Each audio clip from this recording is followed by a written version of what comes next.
Welcome back to my channel. Hello guys, kali ini kita akan gesek Mitsubishi Grandis 2008. Untuk nomor angka kita buka kap yang dekat kaca depannya, dan ini penampakan yang sudah dibuka, dan itu adalah nomor angkanya.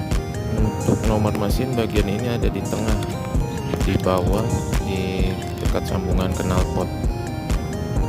Untuk geseknya emang agak sulit, diperlukan kesabaran dan kehati-hatian. Terima kasih guys, jangan lupa like, comment, and share ya.